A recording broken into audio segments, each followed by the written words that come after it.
હર હર મહાદેવ ભક્તો, શું તમે પણ રોજ સવારે 3 થી 5 વાગ્યાના સમયગાળામાં જાગી જાવ છો?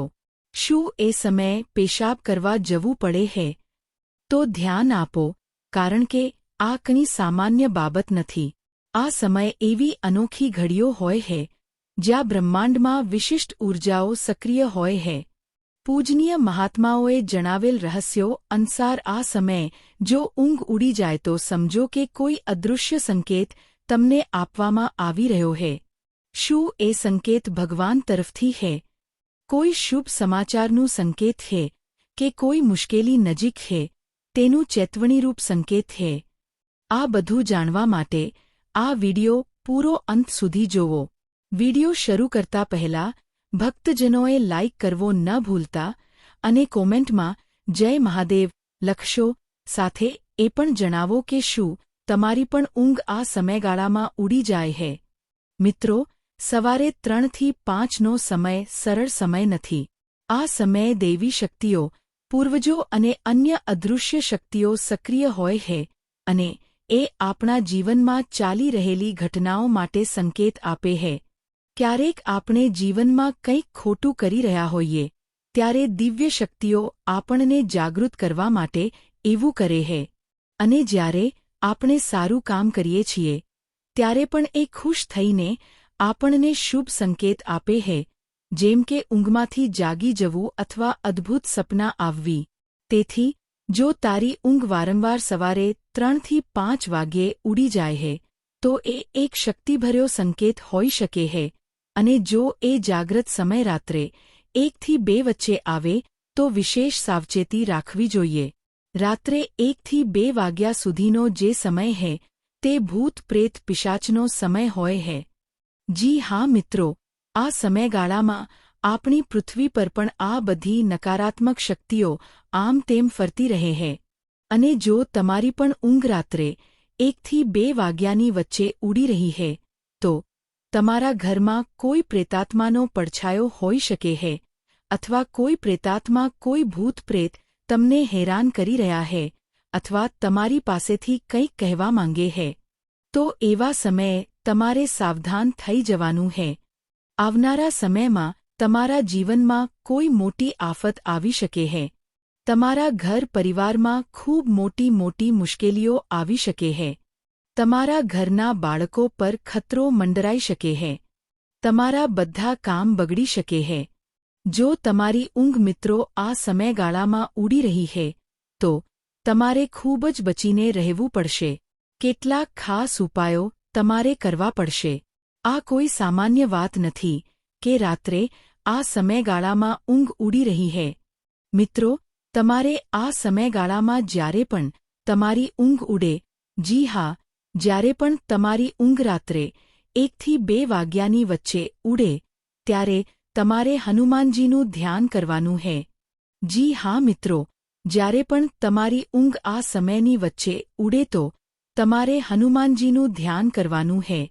અને એક મંત્ર છે તે હે, ધ્યાનથી સાંભળજો, હમ હનુમંતે નમઃ. મંત્ર બિલકુલ ધ્યાનથી સાંભળો. ફરીથી બોલું છું, હમ હનુમંતે નમઃ. આ મંત્રનો તમારે જાપ કરવાનો હે જ્યારે પણ તમારી ઊંઘ આ સમયગાળામાં ઉડી જાય અને પછી ફરીથી તમારે સૂઈ જવાનું હે. આ મંત્રનો જાપ જ્યારે તમે કરશો તો જે ભૂત પ્રેતાત્મા તમને હેરાન કરી રહી હે, જે તમારા ઘરમાં આવવા માંગે હે, તમારા શરીરમાં આવવા માંગે હે, તે તમારાથી દૂર થઈ જશે. હનુમાનજી તમારી રક્ષા કરશે. તો મિત્રો, આશા છે કે મારી વાત તમને સમજાઈ ગઈ હશે. અને રાત્રે તમારા ઓશિકા નીચે, જી હા મિત્રો, રાત્રે તમારા ઓશિકા નીચે છરી પણ અવશ્ય રાખીને સૂજો. હવે આગળની વાત મિત્રો બિલકુલ ધ્યાનથી સાંભળો. રાત્રે 2 થી 3 વાગ્યાની વચ્ચે, જી હા મિત્રો, જો તમારી ઊંઘ રાત્રે 2 થી 3 વાગ્યાની વચ્ચે ઉડી રહી હે તો આ પણ એક ખૂબ જ મોટો સંકેત હે. આ પણ એક ખૂબ જ ખતરનાક સંકેત હે. તમારે આ સમયગાળામાં ખૂબ જ સાવધાન રહેવાનું હે. જો તમારી ઊંઘ 2 થી 3 વાગ્યાની વચ્ચે ઉડી રહી હે તો મિત્રો, તમારા પૂર્વજો તમને કંઈક સંકેત આપવા માંગે હે. તમારા પૂર્વજો તમારાથી નારાજ છે. મિત્રો, જ્યારે તમારા પૂર્વજો તમારાથી નારાજ હશે, જ્યારે તમારા પૂર્વજો તમારા કારણે કોઈ પરેશાનીમાં હશે, ત્યારે તેઓ તમને સંકેત આપશે કે હવે તમે સુધરી જાઓ, હવે તમે કંઈક ખોટું કરી રહ્યા છો, તે ખોટી વસ્તુ કરવાનું બંધ કરી દો. જો રાત્રે આ સમયગાળામાં તમારી ઊંઘ ઉડી રહી છે, તો તમે કોઈ ખોટું કાર્ય કરી રહ્યા છો, જેનાથી તમારા પૂર્વજોને ખૂબ પરેશાનીઓ થઈ રહી છે. મિત્રો, તમારા પૂર્વજોને પીડા પહોંચી રહી છે, તમારા પૂર્વજોને દુઃખ મળી રહ્યું છે. તો મિત્રો, તમારે ખૂબ સાવધાન થઈ જવું જોઈએ. જો તમે આ સંકેતને નહીં સમજો તો મિત્રો, તમારા જીવનમાં ખૂબ મોટી બરબાદી આવી શકે છે. પૂર્વજો જ્યારે આપણાથી નારાજ થાય છે, તો આપણી આખી જિંદગી ખરાબ થઈ જાય છે. માણસના જીવનમાંથી સુખ ચેન બધું જ છીનવાઈ જાય છે. ધન દોલત તો જાય જ છે, સાથે જ તેના સંબંધો પણ છૂટી જાય છે. તેનું જે સ્વસ્થ શરીર હોય છે, તે પણ બીમારીથી ઘેરાઈ જાય છે. પરિવારમાં ફૂટ પડે છે, પરિવાર વિખેરાઈ જાય છે, ઘર વેચાઈ જાય છે, દુકાનો વેચાઈ જાય છે, નોકરી છૂટી જાય છે, પત્ની બાળકો છોડીને ચાલ્યા જાય છે, આવી વસ્તુઓ થઈ જાય છે. તો મિત્રો, જો તમારી ઊંઘ આ સમયગાળામાં એટલે કે 2 થી 3 વાગ્યાની વચ્ચે ઉડી રહી છે, તો તમારે ખૂબ સાવધાન રહેવાનું છે અને તમારે તમારા પૂર્વજોને પ્રસન્ન કરવા માટે કેટલાક ઉપાયો કરવા પડશે. ઉપાય શું છે? ધ્યાનથી સાંભળો. તમારે કૂતરાને રોટલી ખવડાવવાની છે, માછલીઓને લોટની ગોળીઓ ખવડાવવાની છે, ગૌમાતાને ચારો ખવડાવવાનો છે, 11 અને અમાસના દિવસે.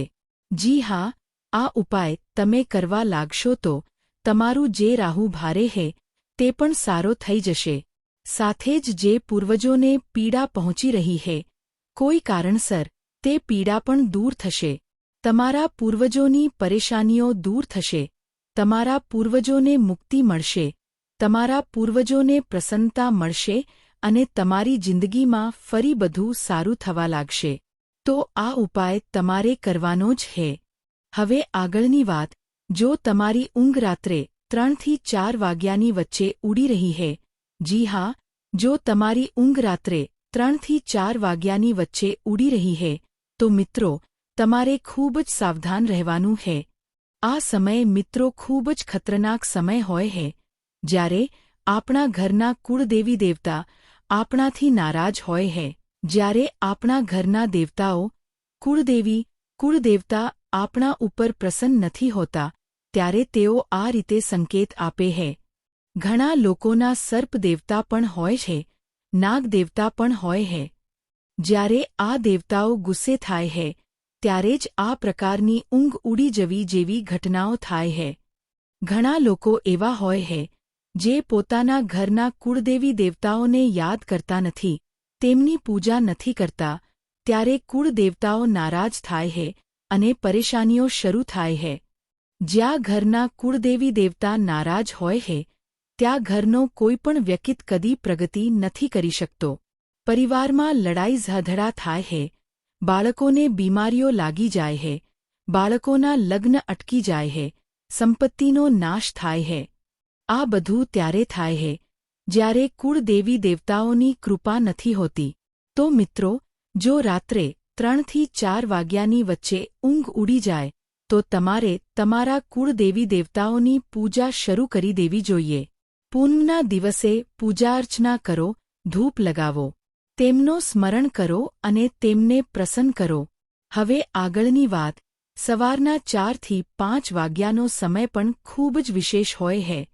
જો આ સમયગાળામાં ઊંઘ ઉડી જાય, ભલે તે પેશાબ માટે હોય કે અચાનક જાગી જાઓ, તો મિત્રો ખુશ થાવ, કારણ કે આ સમય બ્રહ્મ મુહૂર્ત કહેવાય છે અને ભગવાન બ્રહ્માંડની શક્તિઓ તમારા પર પ્રસન્ન છે એનો સંકેત છે. આ સમયે ઊંઘ ઉડી જવી એના સંકેત છે કે તમારું સારો સમય શરૂ થઈ રહ્યો છે. તમે તમારા જીવનમાં મોટા ઉન્નતિના પથ પર આગળ વધવા જઈ રહ્યા છો. આ સમયે તમારે શું કરવું? દેવાધિદેવ મહાદેવનું સ્મરણ કરો. નમઃ શિવાય, મંત્રનો જાપ કરો અને પછી ફરીથી સૂઈ જાવ. આ સમય ખૂબ જ પવિત્ર હે. જે લોકો આ સમયે જાગે હે તેઓ ખૂબ જ ભાગ્યશાળી માનવામાં આવે હે. હવે આગળની મહત્વની વાત, કેટલાક સંકેત આપણને સપનામાં પણ મળે હે. ભૂત પ્રેત કે દિવ્ય શક્તિઓ અમુક ચિહ્નો સપનામાં દર્શાવે હે. તેને ઓળખવું બહુ જરૂરી હે. જો તમારે સપનામાં સાપ દેખાય તો એ અશુભ સંકેત હે. આવો સંકેત આપે હે કે તમારું દુર્ભાગ્ય નજીક હે અથવા કોઈ મોટી મુશ્કેલી આવવાની હે. એવામાં તમારે નાગ દેવતાના મંદિરે જઈને નારિયેળ અર્પણ કરવો, દૂધ ચઢાવવું. જો સપનામાં નાના બાળકો દેખાય, નાનો બાળક કે બાળકી જો સપનામાં દેખાય તો એ ખૂબ જ શુભ સંકેત હે. આવનારા સમયમાં સુખદ ક્ષણો આવશે. જો તમે સપનામાં ઊંચાઈથી પડી રહ્યા હો તો એ પણ સારો સંકેત હે. તેનો અર્થ થાય કે તમે જીવનમાં ઊંચી સફળતા. આજના વિડિયોમાં મેં આપને ઘણી બધી મહત્વની જાણકારી આપી હે. જો વિડિયો પસંદ આવ્યો હોય તો લાઇક જરૂર કરજો. અને જો કોઈ પ્રશ્ન હોય, કોઈ સમસ્યા હોય તો કોમેન્ટમાં જરૂર જણાવજો. અત્યારે માટે બસ એટલું જ.